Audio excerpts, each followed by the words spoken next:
오늘 말씀 에베소서 3장 1절에서 13절까지의 말씀입니다. 함께 읽도록 하겠습니다. 이러므로 그리스도 예수의 일로 너희 이방인을 위하여 갇힌 자 된 나 바울이 말하거니와 너희를 위하여 내게 주신 하나님의 그 은혜의 경륜은 너희가 들었을 터이라.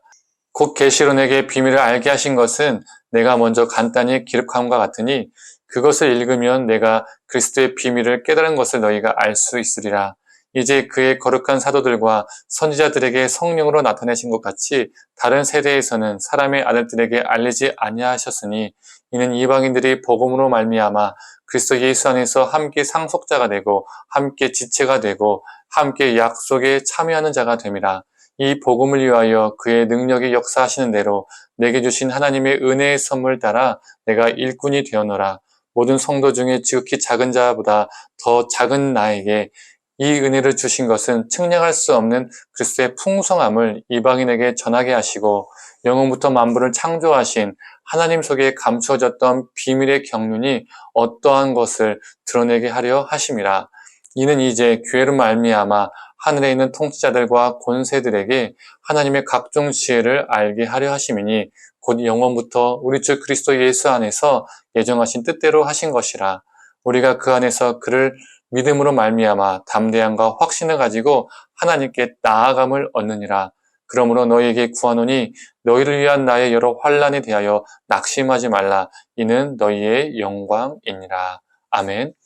아침 묵상을 들으시는 모든 성도님들에게 하나님의 은혜가 있기를 간절히 소망합니다. 1절을 보면 바울은 자신은 이렇게 소개합니다. 그리스도 예수의 일로 너희 이방인을 위하여 갇힌 자. 갇힌 자라는 말은 투옥된 죄수라는 것이죠. 그의 상황은 인간적으로 보면 정말 형편이 없었습니다. 아마 바울은 알고 있던 친인척이나 친구들, 동료들은 이 바울의 삶을 보면서 이렇게 생각하지 않았을까요? 정말 인생 쭉쭉 펴서 탄탄대로를 걸을 사람인데, 크게 성공할 사람인데 예수 믿고 인생 망쳤다. 사람들은 이렇게 생각했을 겁니다. 어찌 보면 인간적으로는 맞는 말이죠. 망한 사람입니다. 그리고 지금 그는 죄수입니다. 그런데 이건 인간의 시점과 기준입니다. 하나님의 시점과 하나님의 기준은 다르죠. 하나님은 바울을 통해서 이방 곳곳에 교회를 세우셨습니다. 그를 통해서 복음의 진보가 일어나게 하셨습니다. 하나님은 모든 상황을 역전시키시고 반전시키시는 분이시며 인간의 기존 생각을 뒤집어 엎는 분이십니다. 이걸 오늘 본문은 하나님의 경륜 또는 비밀이라고 표현하고 있습니다. 어제도 나누었지만 이방인들은 기존의 사고 속에서는 구원받을 수 없는 존재들이었습니다. 율법과 유대교의 신앙 속에서는 그 사고 속에서는 그들은 구원에서 제외된 외인들이었습니다. 그러나 우리 예수님께서 어떻게 하셨습니까? 그들을 예수 그리스도를 통해서 구원 안으로 초청하셨고 하나님의 백성으로 삼으셨으며 가족이 되게 하셨습니다. 6절의 말씀입니다.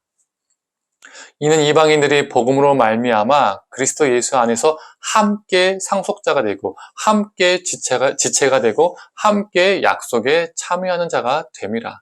이 한 구절 안에서 함께라는 단어가요 3번이나 쓰였습니다.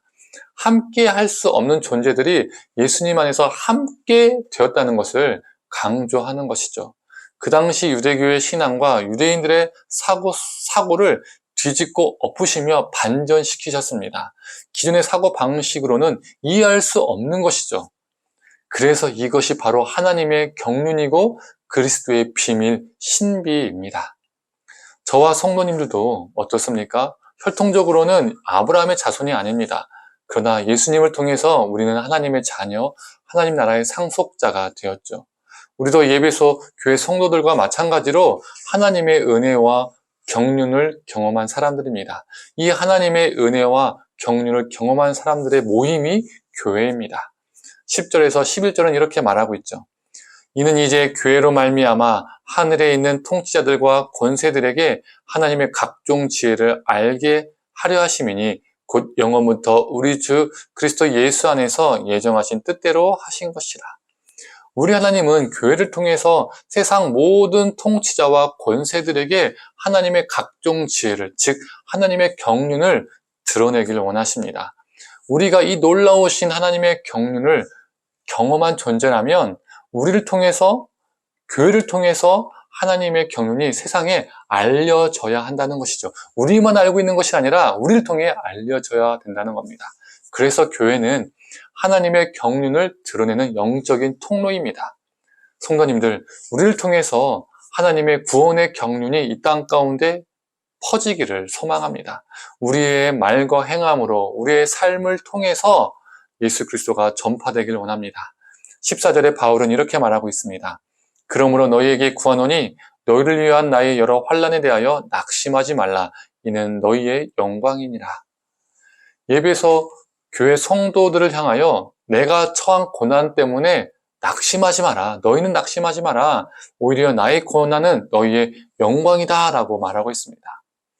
바울의 고난을 통해서 예배소 교회 성도들은 구원의 영광을 경험하게 되었습니다. 구원의 영광에 참여하게 되었죠. 이것 또한 하나님의 경륜입니다. 고난이 고통으로 끝나지 않고 그의 고난을 통해서 누군가는 하나님의 구원을 경험하는 반전이 일어났기 때문입니다. 상황이 뒤집어졌기 때문입니다. 성도님들, 이 역사가 우리 삶에도 있기를 원합니다. 우리는 너무 부족하지만 연약한 우리를 통해서 누군가는 하나님의 구원하심을, 하나님의 돌보심을 경험하는 역사가 있기를 원합니다. 연약한 우리를 통해서 하나님의 놀라운 구원 역사가 일어나는 것이 하나님의 경륜이며 신비입니다. 이 경륜과 신비가 우리 삶에 넘치기를 간절히 소망합니다. 함께 기도하겠습니다. 하나님, 인간이 생각하는 사고와 가치관을 뒤집어엎는 인간의 좁은 머릿속으로는 이해할 수 없는 그 모든 하나님의 역사가 경륜이며 하나님의 신비임을 보게 됩니다. 하나님, 우리가 구원받은 것도 하나님의 경륜이며 예배소 성도들이 하나님의 구원을 경험한 것도 하나님의 경륜과 신비임을 보게 됩니다. 하나님, 이 경륜을 우리가 경험한 자로서 이 하나님의 이 신비를 우리 안에만 가두는 것이 아니라 하나님, 이 하나님의 경륜을 우리를 통해서, 교회를 통해서 세상이 경험케 하여 주시옵소서. 우리 삶을 통하여, 우리 말과 몸을 통하여 예수님이 전파되게 하여 주시옵소서. 이 놀라운 경륜과 신비의 은혜가 우리 삶 가운데 넘쳐나게 하여 주시옵소서. 모든 걸 감사드리며 사랑에 만나신 예수님의 이름으로 기도드립니다. 아멘.